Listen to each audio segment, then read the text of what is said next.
This is the Wandering Mike.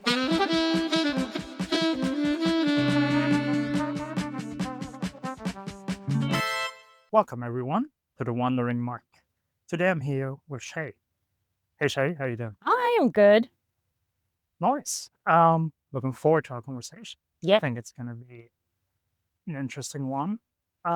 So to get us started, if you just want to tell us shortly who you are, anything about your life, your journey, anything you want to share. Yeah, sure. So I'm a West Australian living in New Zealand, but thankfully and fortunately for the past 10 years or so, I've been traveling around the world. So I lived in Ireland for a year and a half. I lived in the Netherlands for a year and a half.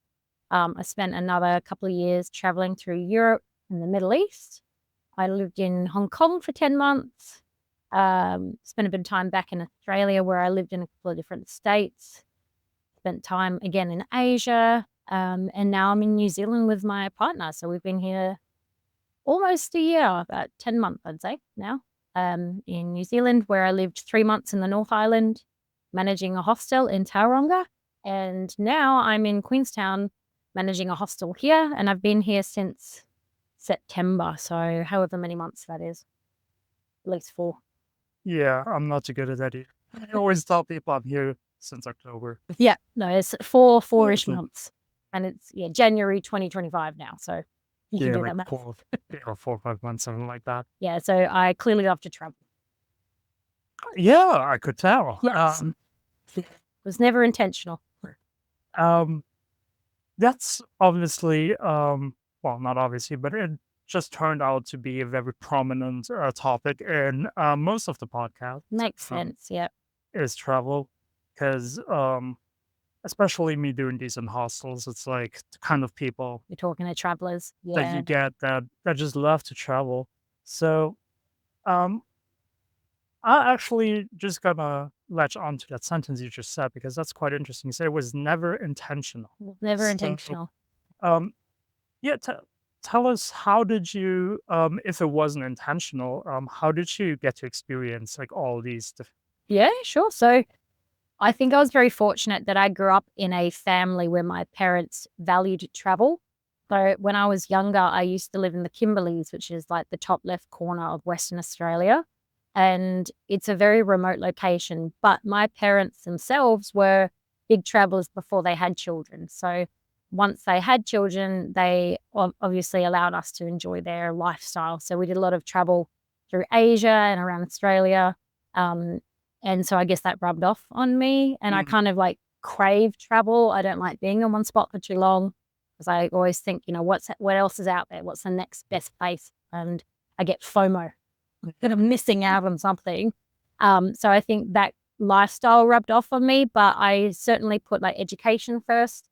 So, obviously finishing high school and then going into university.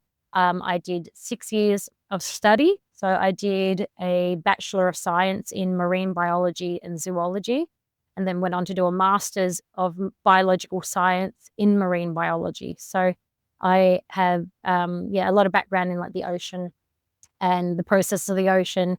And through those studies, I learned about management of marine protected zones. So I've always had that interest in a management side, whether it's in the ocean or as part of my travels. But having done 6 years of study, I was burnt out and I just needed to get out before jumping into a career. And I didn't really have a career path. So I kind of wanted a fresh start, and I knew that travel would be a great opportunity to start afresh. So when I left Australia, I had just finished my master's. My intention was to go for 3 months to Europe. As Australians, we can go in for 3 months and then come home. That was my plan. Right. And there was no intention to do the amount of travel that I've currently done. But yeah, I got to the end of my 3 months. I still had some money in the bank. So I thought I might as well just keep going till I run out and then I'll go home.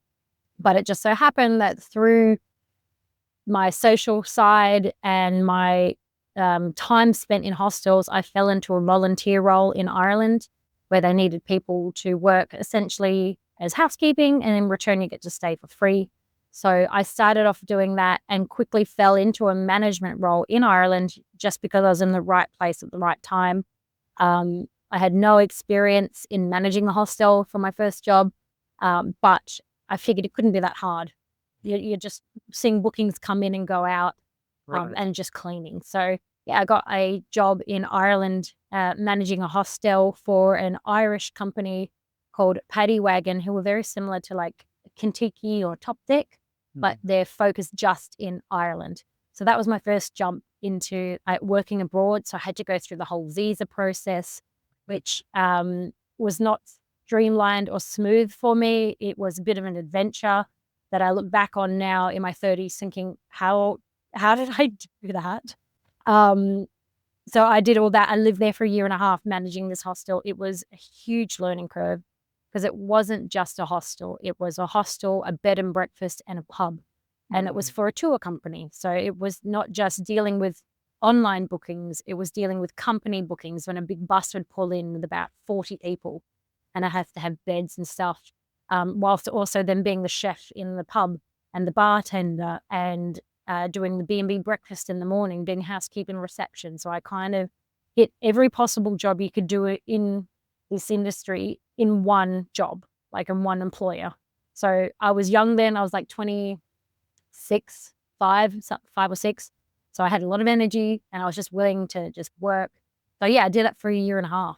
And that was my first jump in. And so my 3-month holiday then became, 18 months, which was never intended. But then, of course, I had savings from this job. So I was like, okay, I will travel again until I run out of money. Then I'll go home. But I didn't go home. I enjoyed travel so much. I spent all this time in Europe. I got to experience a lot of European events such as La Tomatina, the Tomato Festival in Spain. I did Oktoberfest in Munich as well. Yeah. Been to your part of the world. I was one of those Australians who dressed up in the cheap dirndl and misbehaved. But it was a great experience. I absolutely love Oktoberfest. Us Aussies, we love beer. I got to do the yacht week in Croatia, which is a week of sailing, and you jump around different islands with other travelers on a yacht. So I was very lucky to be able to experience these events from my savings from this job in Ireland. And I couldn't go home at that point. I was living such a good life. So I found another visa for me in the Netherlands. So I went and got a working holiday visa for the Netherlands, and I ended up managing another hostel there, which was more of a boutique hostel in one of the canal houses in the center of Amsterdam. And that was pretty cool, working with a group of other travelers and a lot of Dutch. So working in a country where English is strong, but it's not officially the first language. So having, challenges there as well. And then again, another year and a half working in the Netherlands. And it just continues on and on. So, I did more traveling in Europe, went through the Middle East and Asia. But so it was never planned to do so much traveling in such a long period of time, and I still haven't finished. So yeah, it was not intentional. Yeah, well, that story you told about Ireland, they talk about just jumping into the cold water, but it sounded like that water was freezing. That was very cold water. And, the slightest bit of sun comes out and the Irish will whip out their shorts. And they're in the water, whereas I don't think I ever wore shorts in Ireland. So yes, definitely jumping cold water for that job, but also in the location. Yeah. Um, so obviously, you love to travel, and you probably prior to that also stayed in hostels while you were in Europe. Correct. Yeah. So afterwards, but it sounded, yeah, like the whole job opportunity was very serendipitous. So Yeah. um, you doing it then, like pursuing it in the Netherlands again. So, and I mean, you're doing it now. Still doing So it. Yeah. um, I assume like fell in love with the work. I think what it is with this work is that it comes natural to me, so it's not forced. And I'm surrounded by travelers, and I'm surrounded by people who enjoy travel as much as I do. So it makes it quite an easy job in that aspect. There are obviously challenges in the role that I feel like I'm capable of handling. So yeah, it was never an intentional thing, and I think it comes naturally to me. Um, but certainly in the travel community, it's definitely an industry that helps you to travel because you can pick up work in many places, like being a bartender or in those industries, you can kind of pick up work here and there. And now that I'm in the management role, I don't do as much housekeeping or the more entry level roles that you do when you're first moving into hostels. But I've definitely been there. I've done my fair share of cleaning things that were quite disgusting. Um, but yeah, now it's a natural role for me. But it's more of a second career. So as mentioned, I had that background in marine biology, but I also have the gift of the gab. I really enjoy communicating and chatting with people. But I also love the science. So my kind of secondary job that I try to do in addition to management is being a tour guide. So when I first moved to New Zealand, I actually had intended to go back into guiding because that for me is more enjoyable than managing a hostel. I mean, don't get me wrong, I love managing hostels because you're around the travelers and stuff, but I do really enjoy being a tour guide. And I was Mm, hoping to get work on a boat or around water-based activities, right. which it just didn't work out. And this job came up before anything else. So you never know. One day I could jump back in the water. Yeah, so that's something that I also wanted to get into because I always find it interesting, especially talking with people from New Zealand, from Australia, and me having studied environmental technologies in Germany, like to see the different topics that you can study in other countries. Because, Okay. for example, when I talked with Oscar, who also went into engineering here in New Zealand, the focus is also more like on hydro energy. It's also more on like resources and stuff like that. Yeah. So, yeah, it wasn't very surprising that in Australia, the water, the ocean, Yeah. is Is a huge part of our culture. quite a big topic there, because it's probably possible, but I didn't hear of anyone studying marine biology in Germany because it's just not that present there. True. So, um, yeah. So tell us about marine biology. What interested or still Interests you. interests Yeah. you in that topic? Yeah, sure. So I think as an Australian, if you look at the spread of Australians living in Australia, we are very fortunate that we have a huge coastline and a lot of us grow up by the ocean. So the ocean becomes a huge part of our lifestyle. And we use like the beach and the ocean to celebrate special events.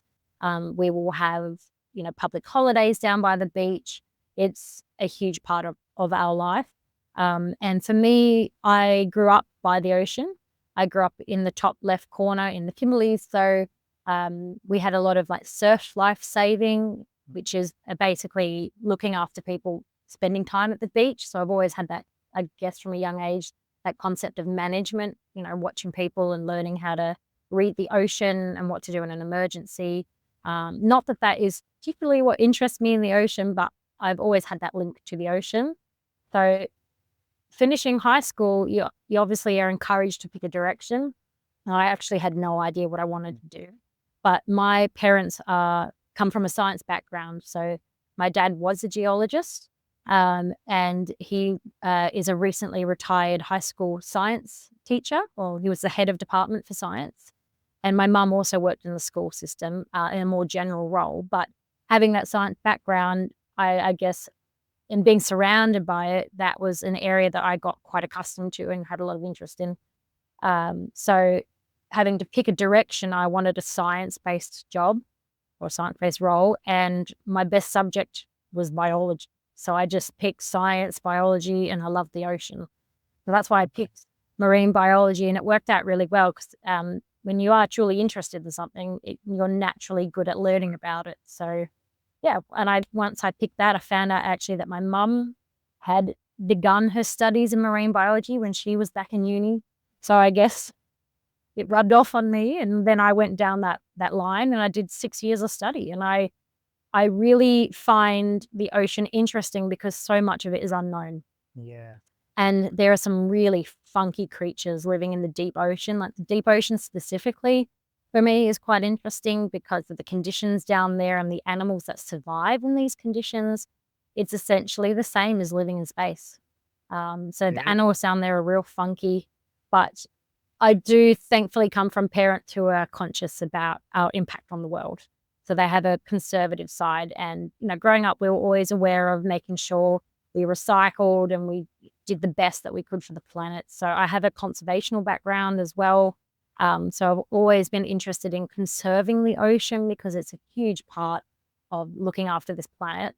And so that's why I started to head in the direction of like marine park management and how to best look after the ocean rather than being specific on one thing like a dolphin or a particular plant or a tide or something like that. I wanted to look at big systems as a whole and figure out what was the best way to manage the system in a healthy way.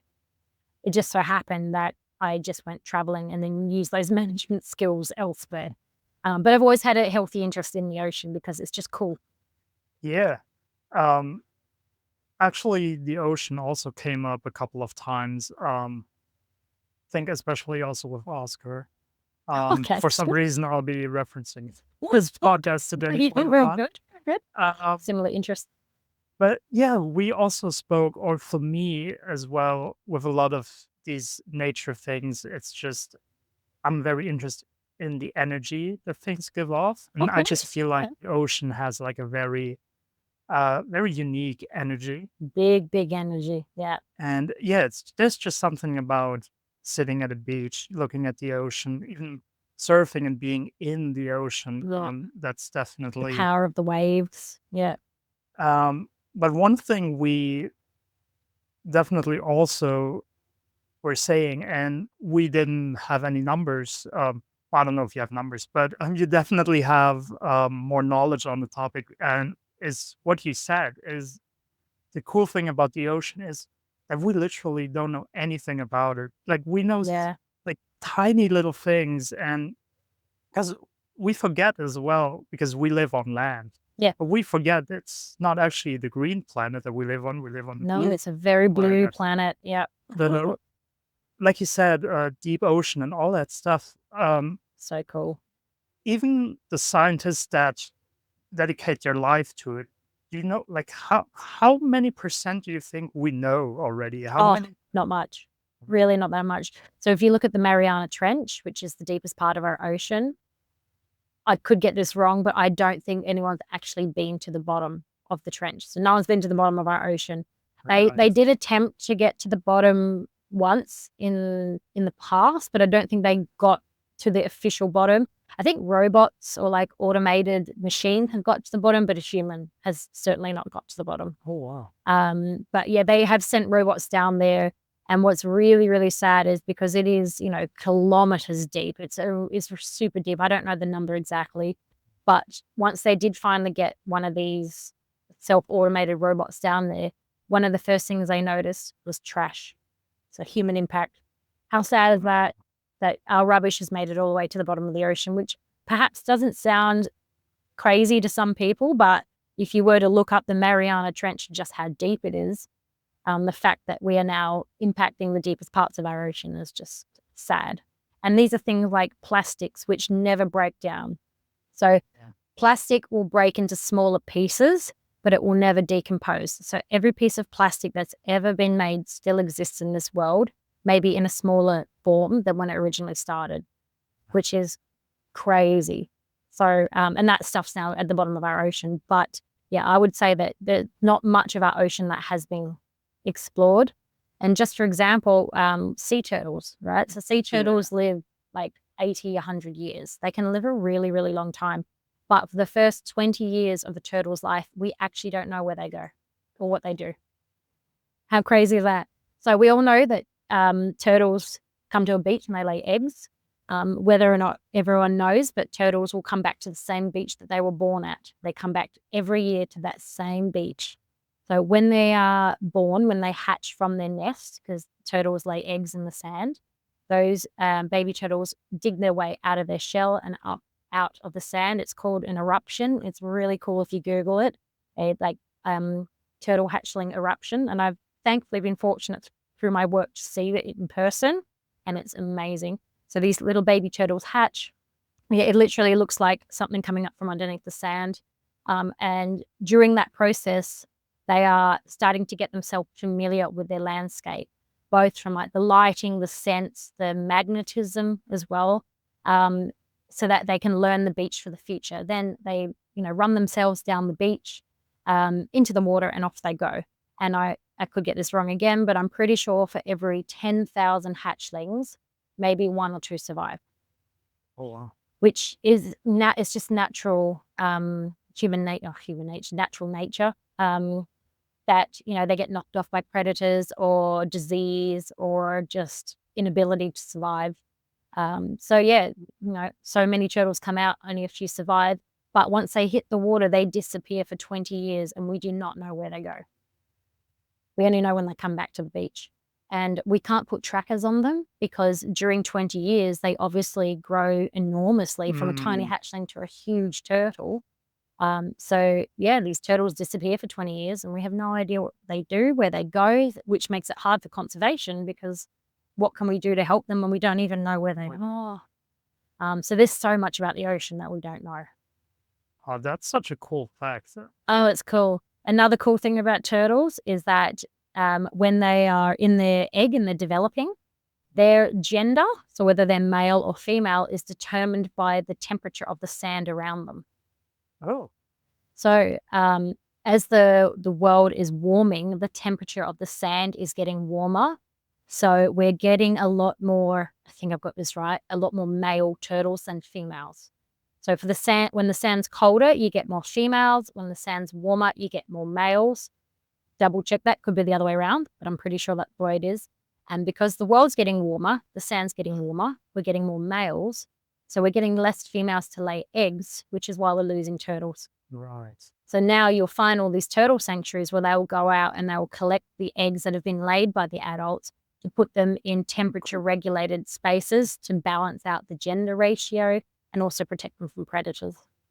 So yeah, another fun fact about turtles is that the temperature of the sand around their egg determines what gender they'll be when they get out. It's great because obviously no one saying, or hopefully no one thinks that we don't have any impact on the earth. I don't think anyone thinks that anymore. Surely by now. Yeah. Like, Surely by now they'll know that we're doing something. people should be aware, but it's crazy to see what it is that we influence, like how many things we actually do influence. Yeah. And there's a lot we probably have an impact on that we aren't even aware of yet. Yeah. Yeah. But yeah, poor turtles is one of them. And like you said, it's so sad as well when we think about we haven't been down to the bottom of the ocean, but our trash Yes, has. but our trash has. Yeah, if you think about it that way, it's pretty That is scary. very sad. But to keep it positive, we are aware and we've been aware for quite some time now. So for example, we're aware of the effect of chlorofluorocarbons or CFCs, which a lot of air conditioning units used to pump out, used to be in aerosol cans. I think we blame cows for farting and ruining the world. Can't control that. They have to, do their thing. But we have been able to modify our air conditioners and aerosol cans to make small differences. Obviously with vehicles, we're heading towards more eco-friendly fuels and that. So we're slowly making a difference. But, how long the effects of our changes, how long it's going to take, we're unsure. But from what I can see, a lot of scientists are pretty positive that we're heading in the right direction, but we'll never undo all the damage that we've done, which we didn't know about. We can't blame anyone because, we didn't have the science then or the knowledge. So no one really is to blame. It's about how we act now with that knowledge, whether we just put it to the side and continue doing what we're doing, or if we make changes to improve what we're doing, which is, I think, what we're doing. Assuming everyone continues to do that. Especially some people in some high places. Yeah. I feel like that's Yes, we've got to get up to the high, big dogs at the top. Yeah. But I'm also generally positive, and I do believe in the good of humanity, like in Mm. total.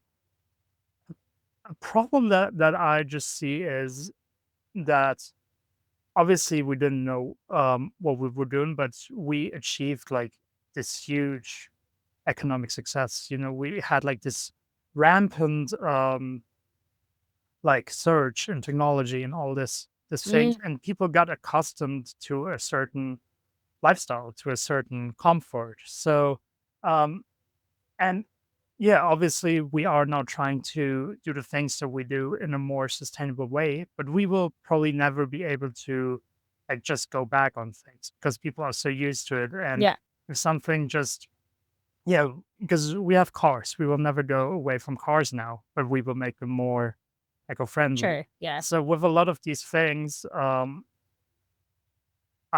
I just don't know if we can.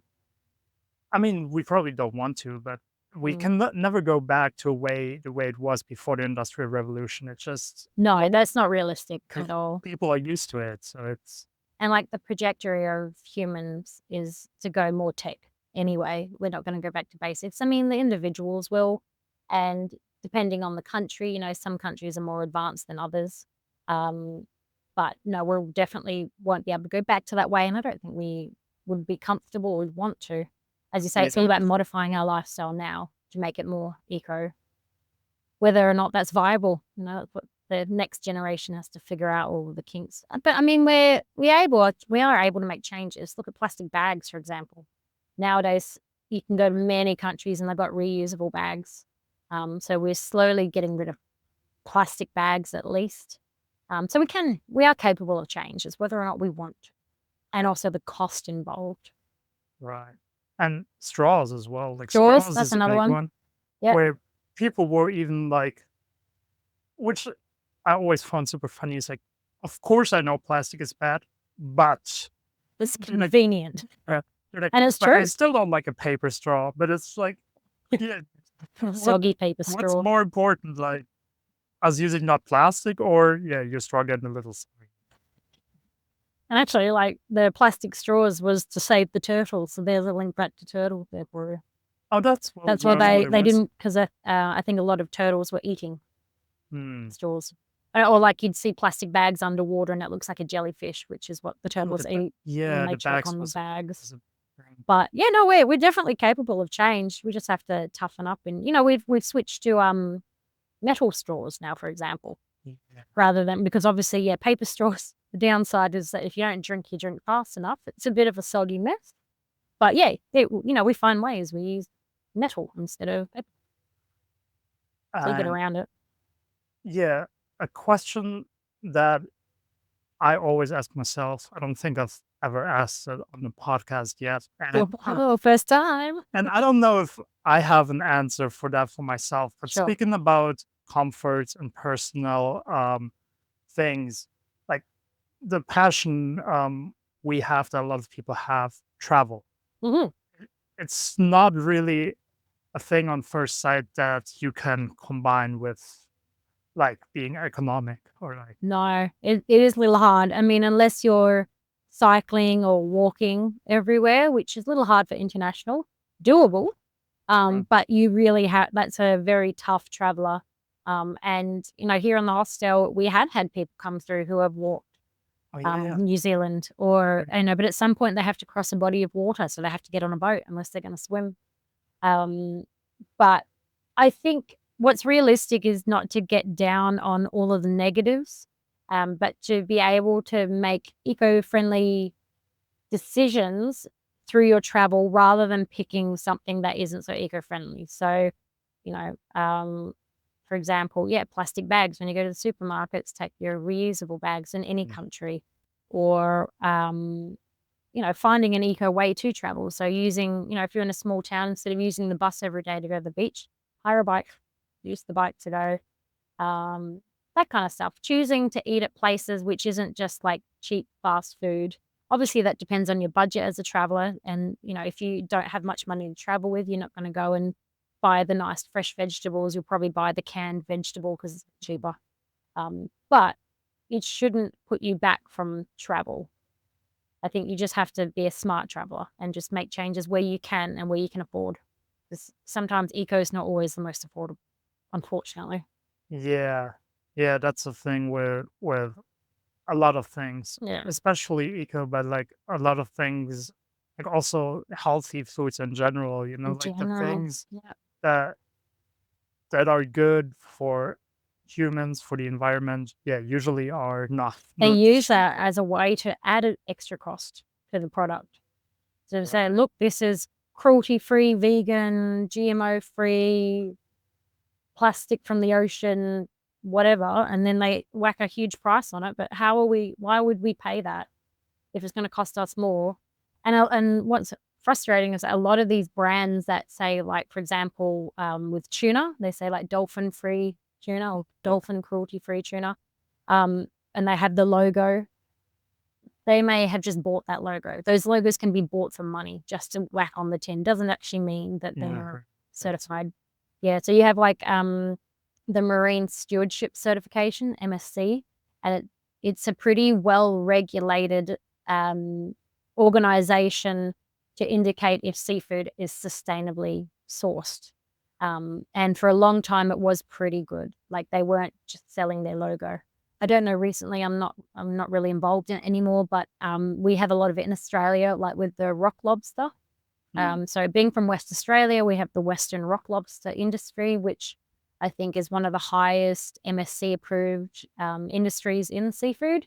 But I'd need to double check. From what I've heard, they may have also sold out, but I could be very wrong there. I think I heard something about, they're not as great as they once used to be.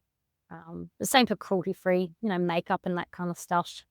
Mm. Those logos can just be bought and put on products. So even as a consumer who's trying their best to invest in the right products, you now can't even trust the labels on the packet anymore because they could have just been bought or they could be one that we haven't heard of before. And it just looks good. So in order to buy sustainable stuff or things that are good for the environment, you have to do a lot of research. And who has the time, honestly, unless you really, really want to help the planet? And you've got blogs and stuff, but then again, you know that they're making money off the ads. So Right. it can be very overwhelming. And in the end, you're like, I'm just going to do what I always do. And that's what most people do for sustainability. But, you can't let it get you down. That's the worst thing.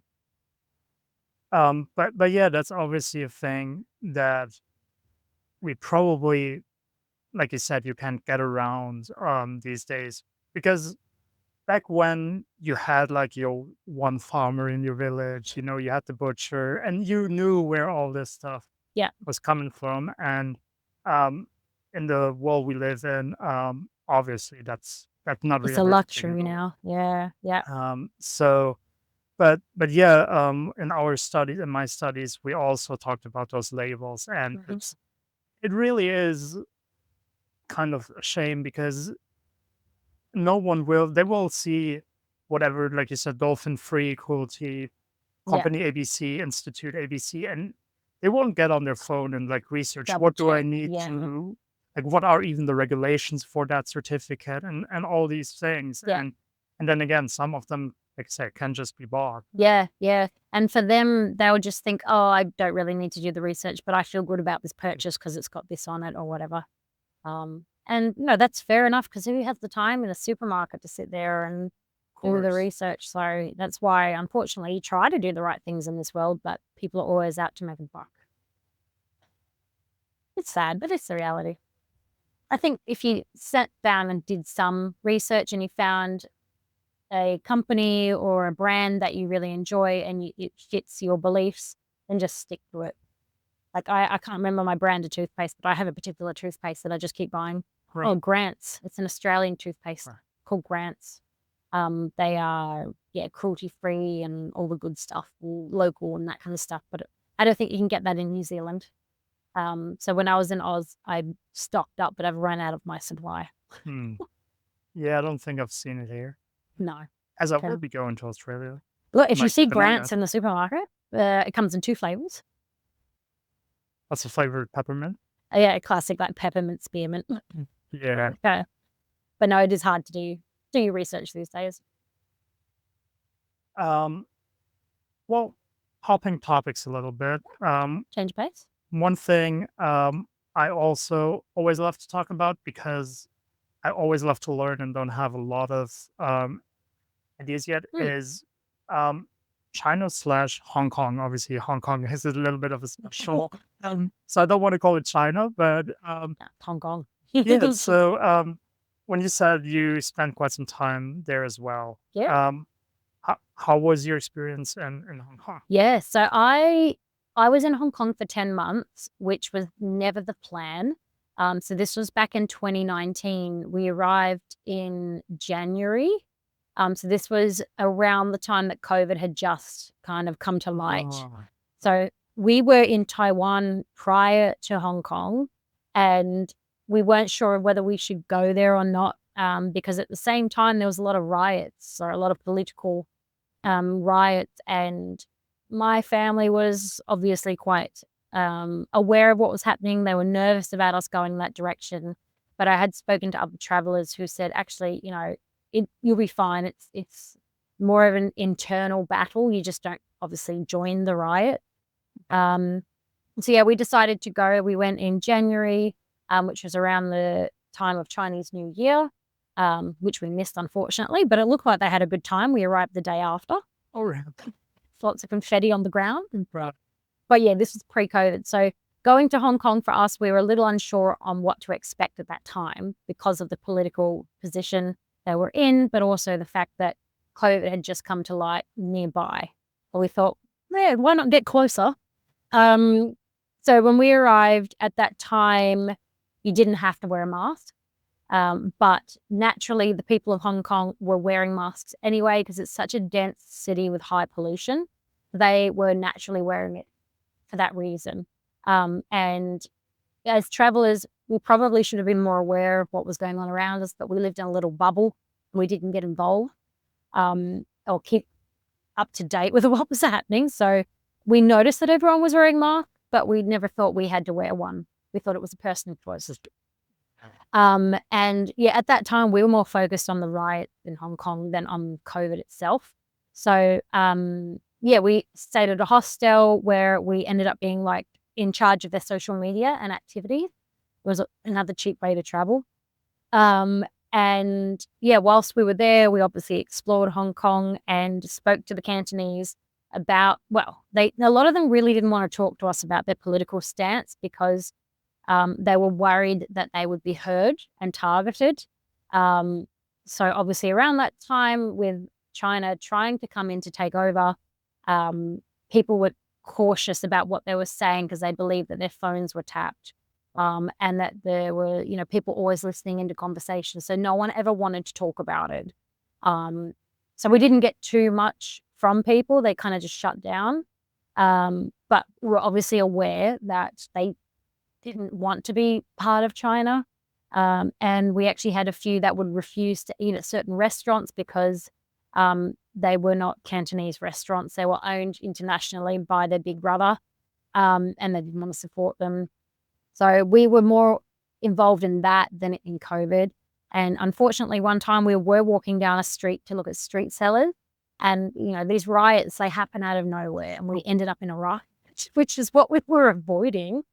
But it was a naturally busy street anyway, because it was a food cart street. So we didn't really notice like all the extra people joining. We just were focused on the food.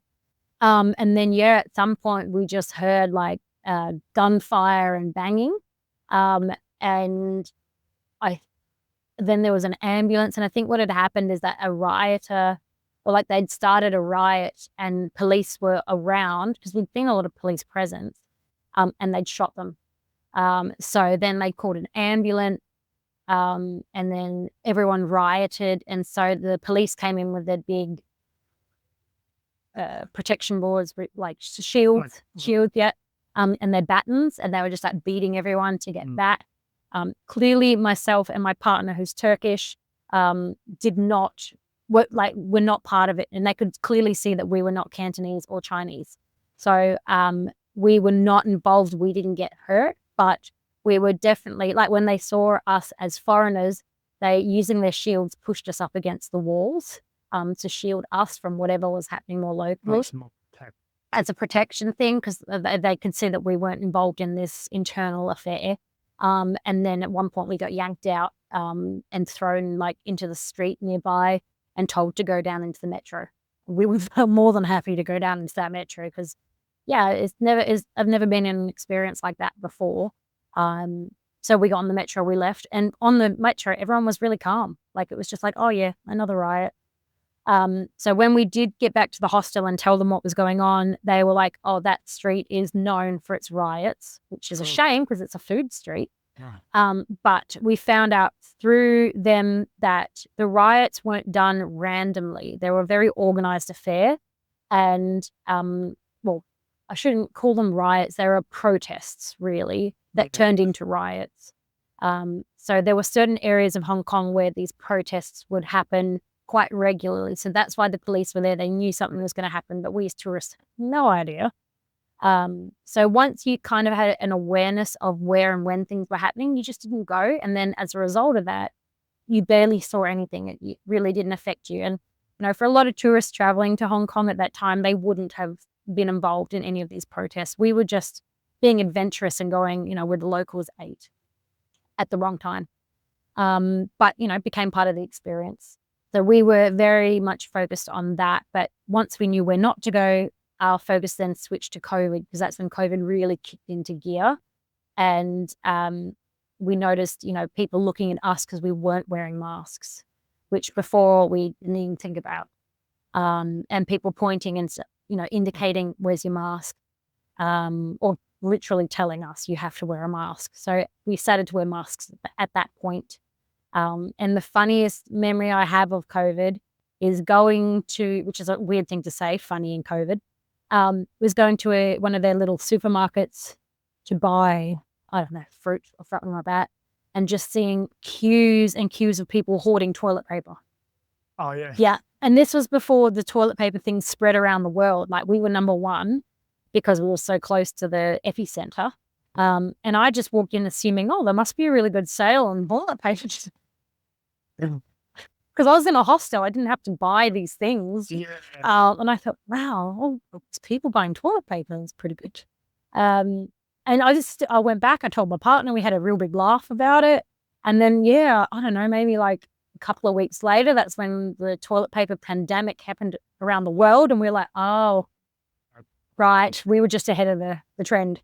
But yeah, so living in Hong Kong during COVID was quite interesting, but I wouldn't say we were heavily affected because they were already wearing masks. They're already a very sanitary wise country.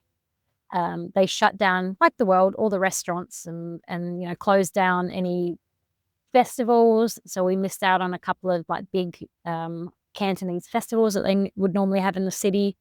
But then you could cram yourself into a metro where you're literally like sardines in a tin. Right. But you couldn't go sit at a restaurant with your person across the so it's a bit contradictory. But no, we were fine. We never got COVID. And they had lists where you could go, or websites you can go online to see where there were COVID hotspots. And for Hong Kong, it was mainly in those big Chinese restaurants where they have the big tables with the turntable in the middle where the food goes on it. And a whole family will come to eat. So they were prominent COVID spots, and sadly, the nursing homes. But where we were, we didn't really have any impact per se of COVID. Neither of us got COVID in Hong Kong. So very different experience of Hong Kong than most people because of the time that we picked to go. But we now look back on Hong Kong, the two of us, and it was such a crucial chapter of our life, and it was a crazy time, and we wouldn't have missed that. I would not have not gone to Hong Kong. It was really good fun, and us as a couple traveling at that time, we were budget backpackers, hitchhiking, couch surfing, street selling, backpackers living off maybe $5 a day, and living in Hong Kong, which is an extremely expensive city. Trying to survive during COVID on temporary visas, and living in a tiny space that's probably about the size of the room that we're in now, maybe actually half this size, to be fair. Really? Yeah. Wow. We lived in a very, very small room, which had a double bed, a tiny gap, and a single bed, and then a bathroom in it, which the shower and the toilet were like over the top of one another, and then the basin was the top of the toilet. And we lived in there for like 8 months because we moved out of the hostel eventually, and into this tiny space in a really interesting building called Chungking Mansion. And if anyone knows Hong Kong, they know Chungking Mansion is burnt down like 10 times.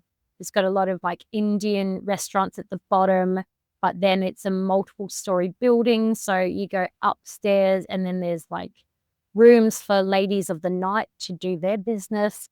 And there's like laundromats. It was, there was street sellers and drug sellers out the front. Who when we first moved in, I was obviously targeted because I was a foreigner, but I got to know more. Didn't buy anything though. So they eventually left me alone. But yeah, it was a crazy time. Really, really cool time. Character building. Now I live in a cush, place in Queenstown. They don't sell bracelets on the street anymore. So yeah, very different experience to most people. Well, I'm so happy I asked about this stuff. Yeah. It's a great story. Yeah, look, I've got a lot of them. And there's so much more I could tell you about Hong Kong, but yeah, if you have other plans for topics, I don't want to take up your time. Well, I don't mind another Hong Kong story, but one thing I find very interesting and that I kind of forgot about as well is because obviously COVID was happening all over the world. Yeah. So um there wasn't probably one particular place where you would say it was particularly bad to be during COVID because it was happening all over. Probably China. Yeah, Think they had maybe it rough. Yeah. maybe Or the China. big cities, yeah. Um, but yeah, probably Hong Kong in that sense wasn't much different than Germany than France. No, I mean, obviously it's hard to make comparisons without having been in the two countries during COVID. But I was surprised at how well Hong Kong did, from my limited knowledge, handling COVID, because it wasn't. Yeah, we didn't hear of too much going on in terms of like deaths. And obviously, they closed down restaurants and people wore masks, but because they were already relatively hygienic people and aware of like airborne pollution, and they wore gloves and they were sanitizing all the time, I think they did really well compared to other countries where mask wearing was brand new. I mean, you look at, say, Yeah. America and all the people who came up with creative solutions for masks there, and I'm sure the UK as well. For all of us, it was a big adjustment, and a lot of people probably didn't quite like wearing the mask. I mean, a lot of people said it affected their breathing and that sort of stuff. Whereas in Asia and, say, Hong Kong, where I was, it was very normal to wear masks. So nothing really changed in their life as a result of COVID and like the habits that they already had. So no, I think Hong Kong did really well with COVID. Obviously, there were deaths and there was a lot of people who had a really hard time. But compared to some places like Melbourne, my brother lives in Melbourne and he lived there during COVID, and they had a really rough time. There was a lot of deaths in Melbourne during COVID, and a lot of people struggling with the isolation or living in small spaces and not being able to get out into open air, fresh air, that kind of stuff, which I'm sure a lot of people in the big city would have had that same experience. So yeah, for Hong Kong, it really wasn't that bad. Yeah, I mean, I wasn't in Australia at the time, but I actually had a friend in Portugal, and her family lived in Melbourne. Oh, okay, yeah. That's where she came from as well. Like they were originally from Germany, but they moved to Australia. So Yeah. she just wanted to go back to Europe. That's why she ended up in Portugal. And she also always said that I mean, compared to Europe in general, because Portugal was one of the countries where it was relatively easygoing. Like, Yeah. w- we weren't really forced to do anything. It was more of a like, you can do whatever you like on paper you had to, but the society and the police and Yeah. the people were kind of on the same page of like It's your choice. yeah, it's Yeah. like common sense, stuff like that, and not compared to Germany enforcing it and Mhm. being a little bit more like that. So from her, I always got the impression that in Australia it was also very like a lot of rules, and Yeah. that also messed with a lot of Yes. people's mental health. Yeah. Yeah. Yeah, I mean, because I didn't spend much time in Australia during COVID because it was all spent in Hong Kong. But, yeah, it was a very like, the whole country shut down. There was a lot of rule. You could only go so far from your home because they didn't want the spread. And if you had COVID, you had to register yourself so that they knew where people with COVID were. Right. So it was very much Big Brother, but hopefully for all the right reasons. They didn't want it to spread. They wanted to know the hot spots. They didn't want people who were ill to spread the COVID around. So it was quite restrictive in that way, but hopefully it was for the right reasons. But I won't know. Although when I flew back from Hong Kong, because I eventually got a flight out, because at that time, the international travel shut down. That's the reason we were in Hong Kong for so long, that I couldn't get home. Emre, being Turkish, he could get home. Turkey just let anyone in. They had zero restrictions. Everybody go to Turkey. That he could fly back at any point. But Australia was very strict. So it was hard for me to get that flight home. It took me 10 months. Mhm. In the end, I had the embassy involved. They got me a flight out, and then I had to do 2 weeks quarantine when I got Mhm. back to Australia, at one of the quarantine, like, hot hotels, they Like called they them. had like yeah, they had extra like hotels. Yeah, they called them hot hotels, and you could stay at them for really discounted if you were just a traveler, but no one ever did. And then after that, I ended up going back to my district of West Australia where I had to stay. Like, I couldn't go in and out. My parents had Right. to get a special letter, giving them permission to leave their district to come pick me up to bring me home. Mm. So very restricted, Right. but again, hopefully for all the right reasons. Yeah. Yeah, I also would always think that because it was a situation that no one has ever encountered before. So, Yeah. well, I mean, not no one in our lifetime. No, Uh, not in this lifetime. About 100 really. years ago, though. Um, yeah, hopefully, like people were just doing what they thought at the time was the beneficial thing, but that doesn't take away that if we look at it retrospectively, it did have an influence on the people, and it did have Oh, like absolutely. negative impact. Think of all those high school students who had to sit their exams at home or didn't have their peers around them to study with. They had to go through lessons on the computer. Yeah. Um, there's a lot of, for kids, there's a social aspect that they learn at school that they missed out on for 2 years. That will definitely have long-term negative impacts, as well as, us as adults, but I feel like we're a little bit more lenient. It's in your younger years that you absorb stuff. But no, COVID would have had a huge impact on certainly the younger generation in their schooling. And even as adults, if you lived at home and you weren't allowed to leave, you were isolated, you couldn't go see family, or if you had a birthday or a wedding or a death and you couldn't go, Yeah. um, yeah, that would huge impact. Some people couldn't go to funerals to their parents because they're in a different state and they couldn't fly.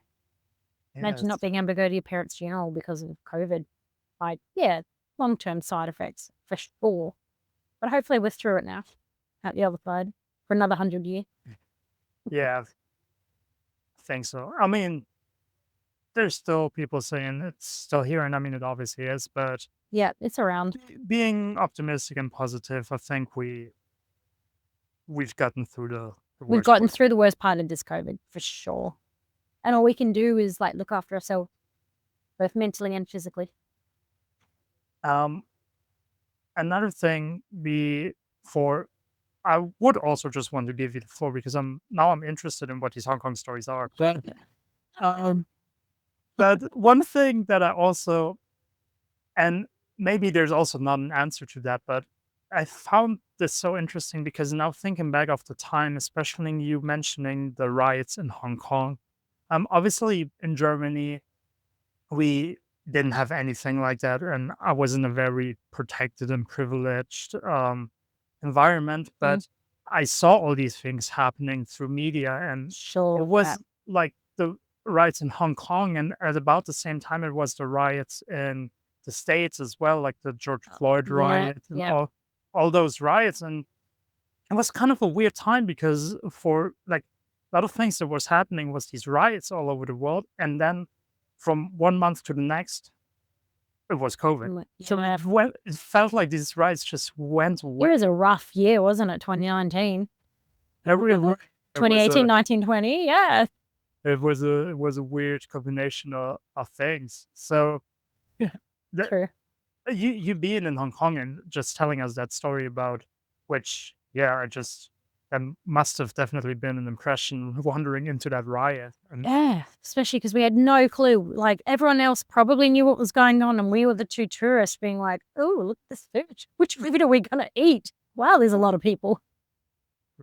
But, that was a one-off. Thankfully, we weren't involved in anything post, that experience, but it was an interesting time in Hong Kong because there was a lot of conversation around Secret Service and, like, the phones being tapped and listening in and, people who spoke out going missing. There was a lot of people who went missing who I have no idea what happened. It was interesting watching, when we first went to Hong Kong, our room had a TV in it. And actually, I think we had a TV for most of it, and I'm just curious about international TV and just watching the change in the programs on TV throughout my 10 months, where it went from being, a lot of Cantonese-based news and Cantonese-based opinions into more Chinese-based, and a lot of the Cantonese politics becoming opposite of what you would expect, a lot of, like, pro-China, um, mm, information, a lot of propaganda as well, and I know there was, like, a protest where there was an Australian involved, and I know this because my parents reached out to me mm, just to make sure I wasn't involved myself, because it wasn't me, but it was more the fact that foreigners were getting involved, and then those foreigners were being jailed, oh, and the Hong Kong prison is not a pretty place, and so, yeah, this Australian girl, for example, made it onto the news because she was involved in a protest. They have the footage of her, and the Australian government was trying to protect her from not going into a Hong Kong jail. So my parents were like, "Please do not get involved," which I had no intention of doing. It's not my fight. But I was obviously pro for the Cantonese because Hong Kong is Hong Kong. It's a completely different culture to the Chinese. They eat different food, they speak different, they have different values, different sense of humor. They're more open-minded, more friendly, in my opinion. Um, Being in Hong Kong, obviously internationally, everyone's unique. So, but it was a time when, yeah, there was a lot going on politically, people going missing, and they wouldn't talk to you about it because they were worried that they would then themselves go missing. Um, but yeah, Hong Kong, like, living on the side of it that we did, which was not the comfortable side, it was like the budget side and mingling with people from that side. Um, it was a very different Hong Kong to what most other tourists see, and it was really interesting. Definitely not something that you do as a normal tourist. We were street sellers, for example, so that's how we made money while we were there. Is we made bracelets, like little macrame or macrame bracelets that we would hand make and sell, in order to make profit to pay rent and to buy food. So we got to meet a lot of local people because we would go out to these random neighborhoods and set up a stall, keeping in mind that, this was not illegal activity. And we were in Hong Kong at a time when you had to be very careful as a foreigner about what you did. And we did have a few instances with police. They have different types of police there.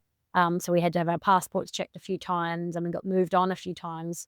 But we did get to speak to a lot of people who, in the open space, were a bit more comfortable talking to us, but also thought we were a bit sus. Like, why are you here? You're an Australian female. Like, mm, you come from a privileged country. Why are you selling to us? And I was like, well, right. I'm a budget backpacker. I have no money. But Um, it's funny how biases sometimes work like that as well. It's Mhm. like, why would you have to do that kind of thinking? Yes, yeah, yeah, yeah, exactly. So we got to meet a lot of local people, not just the locals who work in tourism who interact with tourists. We got to meet like real Cantonese, and or Chinese living in Hong Kong. Yeah. Did you, especially like for the street selling, like did you have to learn Cantonese at all, or did they speak No, for the most part, we were okay. A lot of them had, obviously being a ex-British colony, a lot of them grew up with speaking English, but just naturally, just to help with sales, but also to make people feel special. We did learn words here and there that I can't remember too many of them now, but we learnt expressions that would make the locals smile. So there's an expression, and I can't remember which way it goes, but and I'm probably going to butcher it. It was like lang lao and lang lo, which is like pretty boy, pretty girl, which is an expression that you would say to a seller. Like if you're buying chicken from the chicken man, you'd say, "Oh, give me a discount, pretty boy," and he'd be like, "Well, then, let me give you a discount." And at the time, I've forgotten how to say it, but there's an expression for, "Can I have a discount?" And we used to say it, and as obviously as foreigners, they would love it. They were so ecstatic that you're using their terminology. But no, for the most part, selling on the street. If we didn't like, we learnt the numbers, and if we didn't know, if we had communication issues, it was pretty easy just for them to point and indicate how much or that kind of stuff. So yeah, language wasn't really a problem, I'd say. Yeah, we're lucky. But yeah, so there's that whole side of my life where I was a street seller living off the streets of Hong Kong. Good. Yeah, bit different. I can still make bracelets. Or you could still sell them at Oh, the it's not hostel, really like for a side hustle. that's a side hustle. Like, No, there's welcome not to a really, beautiful hostel, you want a bracelet? I don't think there's really a market for it because you got a lot of local talented artists who have got much better skills and make a living off it than me. The hostel, but I can show others how to make it. And then they can side hustle when they travel. Is that? Because it's a good thing to do with your hands when you're on a bus. And it's not hard, it's repetitive. Once you learn the pattern, you just keep doing it. Like sewing or knitting. Um, yeah, I guess it does take some time though, right? So I imagine that would be like the majority of your time, like always, like doing these Yeah. bracelets on the side as well, and then Yeah. I mean, like you get better at it the more you do it and the faster you get. And then at some point you get bored doing that pattern. So you mm, watch a YouTube video, you learn a different pattern. And or you buy beads and you add beads into your designs, or you do like an anklet, or you can do a necklace. And I mean, we didn't really get to the point where you'd buy, gems and you'd plait around the gem to make a oh, necklace, or some people got really intricate with flowers and stuff. We tended just to focus on like bulk standard, um, just to make it easier because you can make really complicated pieces and charge a higher price, but you don't sell them as much. So it's all about buying, like knowing your target audience. Because we had a lot of Chinese coming up to us who didn't like this more like natural macrame or macrame style. They liked more of like sparkly costume jewelry type mm, stuff.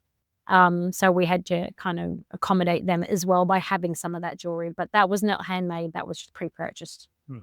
and resold basically. But it wasn't best quality. Let's put it that way. It definitely made their wrist green, but they didn't care because they just wanted a good deal to buy something that looked expensive, like fakes, Right. kind of. Well, not that anything was fake, but it was not high quality stuff. So- Yeah, And it's still look. basic, like nickel plated stuff. Yeah. Yeah. But it was good fun.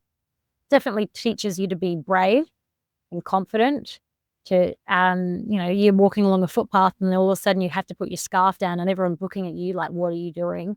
And then setting up and that kind of stuff, and then interacting with people. So some life lessons and teaches you, how to interact with other cultures and to take risks, which has probably filtered into my life now.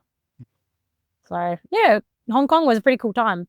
Not the only cool time though. I've had some pretty, crazy times in Ireland as well. I went through Sri Lanka for 3 months. I used to live in Tasmania, which they're pretty funky down there. So yeah, Hong Kong was a really special part of my travel life, but it certainly wasn't the only one. There was all these cool stories that I've had from around the world, which I'm very lucky, very privileged and honored to be able to have done this much travel. And I don't plan on stopping anytime soon. That's good to hear. That's great to hear. Yes. Although the next country will be back into Australia, but hopefully it'll be with my partner, who was a souvenir I picked up from Turkey when I went through Turkey, and it's still hanging around. Pretty cool souvenir. Pretty cool souvenir. It cooks. So I'm pretty down for that. But no, yeah, we're going to get him a visa into Australia so that he can see my side of the world. And then from there, we will continue travels on afterwards. So yeah, never stop for travel. Nice. Maybe one question to sum up all these experience into one question. I always hate to ask the question of like your favorite place because it's like there's so many. That's true. But maybe if I ask it in that way, it's a little bit easier. So apart from Hong Kong, which we heard was like crazy, yes, the whole experience in itself, what other place would you say was the most exciting you went to? You were like, wow, like something was there. I am craving to go back to this country because I loved the people, and it's a completely different culture to my own. It's off the beaten track, and it's currently relatively untouched because it makes a lot of people uncomfortable. Iran. Right. So I did a month in Iran. I was lucky to have gone through with my partner, and obviously because that's his part of the world, he fits in quite well. He was really good with languages, so he picked up Farsi pretty quickly, so he could talk to the locals. He being Kurdish, the Kurdish language and Farsi are very similar, so he could kind of transfer his languages, which meant we also got a pretty cool experience in Iran because we could talk to the locals. But in the entire world, like the Irish were really friendly, Australians are pretty friendly, but the Persians outdo everyone. They are the kindest, most sweet people. They are so proud of their country.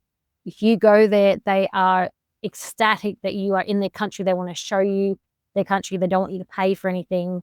You can go to a cafe and you won't be able to pay for your meal. They refuse to take your money, and they're just so happy that you're there. You'll be walking through the streets and families will come past, and the kids will come running up to you to practice their English, and their parents behind are so proud, like, chuffed, looking around to see if anyone can see that their kids are talking English to the tourists. Basic questions like, how old are you? Where are you from? How are you? To which I don't think they would care about your answer. It was just them repeating the phrases that they knew. But we never had a problem with language, especially like a lot of the people in there, like mid-range, so like 20s to 40s, kind of either side, they're either learning English or they never learned English. But that country just blew me away. The food was incredible. The countryside itself was pretty spectacular. It's a very old country. We did a lot of couch surfing in Iran. So for those who don't know what couch surfing is, it's an app or a program, I guess, you can go through, and you go and stay in people's homes. So you essentially surf on their couch. And it may not be a couch. It could be a bedroom. It could be the floor. It could be in the room with person, like they're on the bed, you're on the floor. But it's free. You don't pay for anything. And in return, it's all about a cultural exchange. So you go and spend time with them, or you offer them, you'll say, I'm not paying you, but I'd love to cook you a meal from my country. So we cooked a lot of Turkish food as we traveled, because Australian food, we don't really have a cuisine. And yeah, through that, we got to have a lot of local experiences. Like in Tehran, we stayed with a couple who were quite well off. So they had a really nice apartment, and they took us around in Tehran to do in Tehran or in Iran, it's a dry country, no alcohol. So on weekends, when most of us would go out and party in Iran, they all get in cars and they just drive around the city, and they'll stop and they'll have tea in different places. There's an expression, I can't remember what it is. So we got to do that. They took us out and we drove around. We ate street food. We went to some really special mosques that there is no way that I would have gone to otherwise, because first of all, I wouldn't have known to, but also I wouldn't have felt comfortable to, because it's not my religion, it's not my culture. Whereas these guys were crazy. They because you have to wear a hijab in Iran, which is not necessarily the worst thing. I never had to brush my hair. I just had to put it up. But there's a whole political side to the hijab that we won't go into. But I was able to go into these mosques where you have to wear the full body hijab. And my host, she just dragged me through. I was so shy. She's like, "No, come look at this. Let me take your photo with this." And all these people who were there for worship were looking at me like, "Who this person?" Some people wanted photos with me because they thought that it was celebrity. Because why is this white woman in my mosque? And why are they making such a big deal about them? Right. Whereas my host was just so excited to show me. I have all these cool photos of me in this mosque, just head to toe in a sheet, with people who I didn't know. So yeah, Iran for me, I would happily go back to. There are some islands off the south coast that look super interesting, and I would highly recommend doing couch surfing. If you go to Iran, I know if it's not for everyone, you do have to be quite a confident traveler and Mhm. comfortable in yourself to go to a strange home. Right. But I would, yeah, Iran. Iran is my choice. That's pretty cool. Mhm. I heard, I think Iran was in there as well, but with a lot of people, not too many on the podcast, but just travelers I met, they all say the same thing that Yeah, that region there, the people are so friendly. welcoming. I Yeah. heard like stories of like they were, I don't know if that sounds weird, but they were like killing their goat to have like dinner with the traveler. They Which were like, is a come in. huge, yeah, it's a huge peace offering. Like it's really special to sacrifice a goat for someone. Yeah. Which yeah is a bit weird for us, but that's kind of like I've grown this goat since it was a baby, and now I'm choosing it to honor it for you. So it's a huge honor. Yeah. No, we were very lucky. We had a really good time in Iran. All positive experience. Hitchhiking and couch surfing through Iran, which not many people get to do. But it's also a very cheap country, and they have like beautiful food, beautiful fabrics and jewelry, um, and culture. So much culture, which I think was beyond what I could even comprehend because it's not. I'm not a history person, so I didn't understand the ancient history of Iran. But my partner did, and he tried to explain it to me, but it went over my head because I was just looking at the pretty architecture and stuff. So no, really, really cool country. So he had a great time. He had a great time too. Yeah, yeah. He's a bit more into the history than I am. But for him, it was very similar to home. So after Iran, that's when we jumped across to Asia. Mm. And we went through like Malaysia, Singapore, Taiwan, Hong Kong, which for him was eye opening. He'd never been to that part of the world. So yeah, highly recommend Iran if anyone's comfortable to go there. Of course, just check the political situation before you go. Right. But don't believe everything that's on the news because the news is putting up a lot of negative media at the time that we went. Again, worried my poor parents, putting up with my travels of just picking funky countries to go to. But when I went there, I had to say to them, there's nothing got like the news, everything they're putting on the news. I haven't seen it. I haven't heard about it. And again, it's a lot more of like the political stuff is internal. It doesn't affect tourists. Yeah. Because tourism is a huge money making industry for countries. They don't want to ruin tourism. So a lot of that political stuff didn't affect me or us at all. Yeah, we're very lucky. Well, I mean, we're not gonna go into that. No, that's a whole nother Uh, couple hours. I just want to say as well, like especially in countries of the Middle East and that region in specific, the Western media probably isn't your best. It's right too. It's like yeah. It's not all the best news is in the media. Yeah. But no, if you get the chance to go, highly recommend. And as you say, no one's had a bad time, right? And I've heard Exactly. the same thing. All the travelers that I've spoken to have said like Iran like is amazing. So thankfully, my partner being Turkish, Turkey shares a border with Iran. Hopefully we can pop over one day and I can go back. Yeah, that's the plan.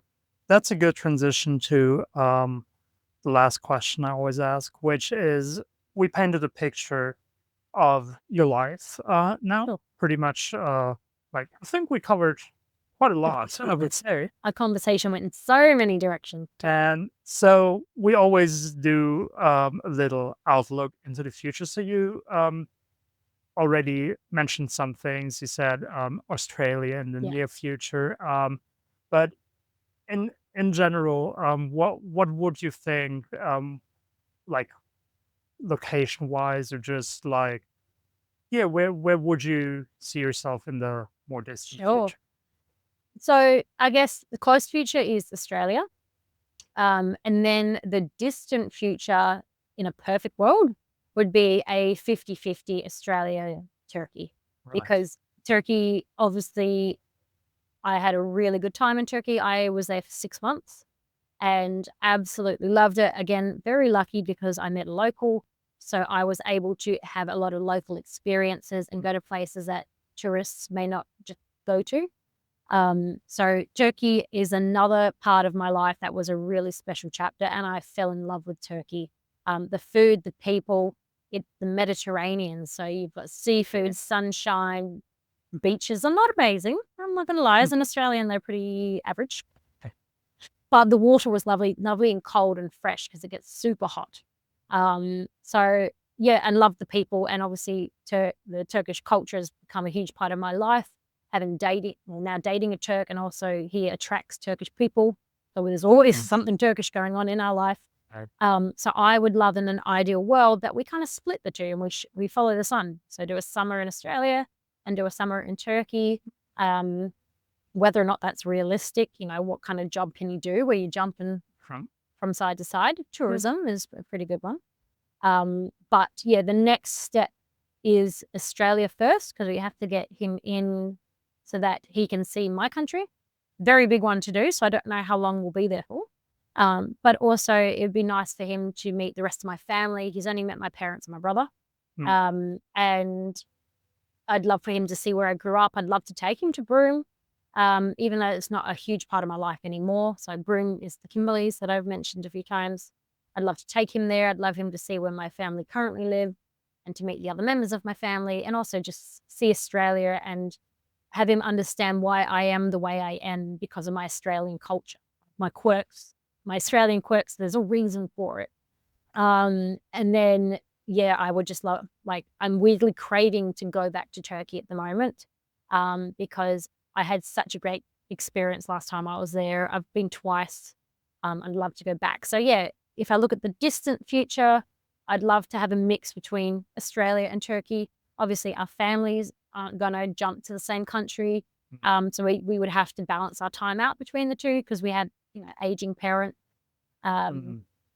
but that would be the plan. That would be ideal. Jump between the two, chase the sun, work in tourism. So whether or not I get like a tour guiding job in Australia during the summer, and then I go across to Turkey, and a little hard to get work for me there because I don't speak Turkish, but Mm. find something over there, or find an international company that's based in both countries Right. that I could just switch offices. But yeah, got to get the visas first. Got to get him into Australia before we get that far down the track. So that would be my distant future plans, or our distant future plans, is a nice mix of the two.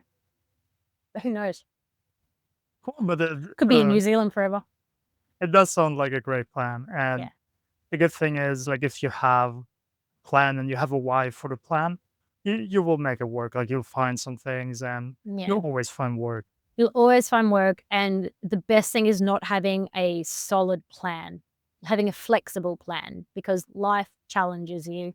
And if your life is too straight lined and then you get off it, you're going to have a rough time. You're going to try to keep coming back onto this trajectory.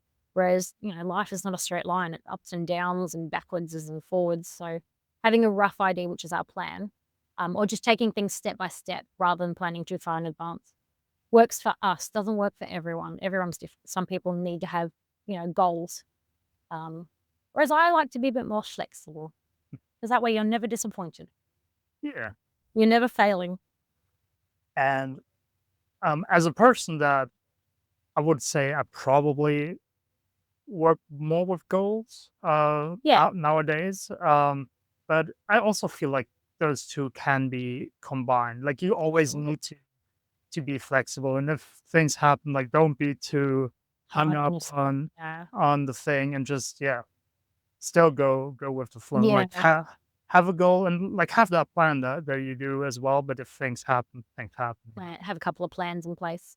Yeah, no, because if you don't have goals, then you probably get lazy, and then you may not achieve everything in life that you wanted to. But no, for me, it's all flexible. I just live day by day, or week by week, and it's working out. But everyone's different. Yeah. But that's a good little life wisdom here at the end. Got it. Don't be, yeah, be flexible, guys. Hang Be out flexible. Don't be hard on yourself. Life challenges you. You just have to get through it and travel. and travel. And travel. If you're depressed, travel. And also, if you're not, And just- look, you don't even have to be depressed. If you just have an emotion, travel. Sure. Else all good. Yeah. Well, we talked about so much, and I'm very Yeah. happy about all the topics that we covered. Yeah. So yeah, thank you, Shay. Thank you Of for course, no taking problem. time and sitting down and sharing all this. Yeah, look, happy to. And we could have gone for much longer, but no, we don't. We We don't do that to the people. no, we definitely could do like 2 or 3 episodes of this. I really feel like we could. No, we touched on some good stuff, but no, thank you for having me on the podcast. It's my first ever podcast, so you tick that box for me now. Nice. Well, I'm glad you had a good time. I did it. I did. Thank you so much. All right. Well, have a lovely rest of your evening then, and bye everyone. Bye.